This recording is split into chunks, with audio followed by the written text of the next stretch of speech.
Hey guys, so today I'm going to be reviewing a book called The Shock of the Fall by Nathan Filer. Just a heads up, this is a spoiler-free review, so no worries there. This book was released under a different title about a year ago, and it was also released in hardback already, but it's coming out this month, November, in paperback version with this cover.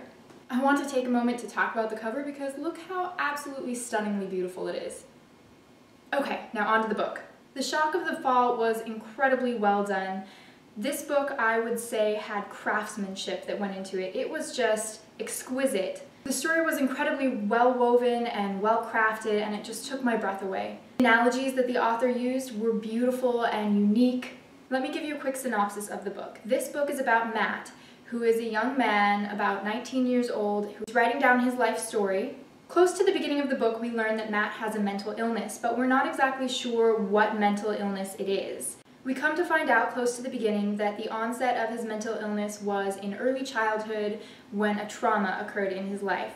We know right up front at the beginning of the book that something happened to his brother. We do not know exactly what happened, what caused Matt to develop this mental illness, if it was always lurking in the background and it just made itself known at that point. So it's very mysterious. The way the author tells the story jumps between time periods, but you don't realize that he's jumping at the beginning of the book. So at first you think that there are just two distinct time periods, when he's 19 and when he's about 9.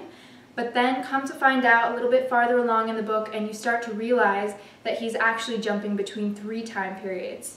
I would have to say that my favorite part of the book is the narration. Nathan Filer does an exquisite job of creating a real voice for the main character, Matt. When he's young, he sounds very young. When he's mentally unstable, he sounds mentally unstable. What's really great about this book is that Matt acknowledges the fallibility of memory. So he has this metacognition thing going on where he notes that, well, that's probably not exactly what happened, that's just the way that I remember it. Or when he brings up scenes that happen between other people when he's not present, he'll say things like, well, I wasn't actually there to experience it, but this is what I hope happened.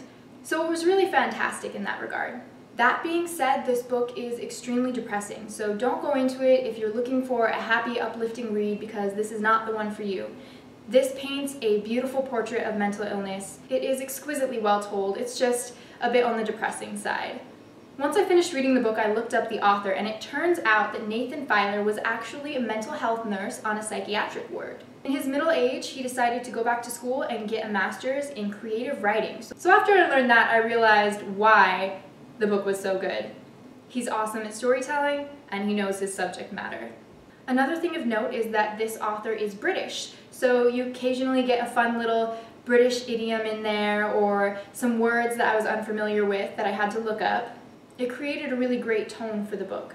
When picking a rating for this book, I had a really hard time because I think that the storytelling is a 5 out of 5, but the story itself for me was like a 3 out of 5, so I'm going to have to compromise and go with a 4 out of 5 stars for this book.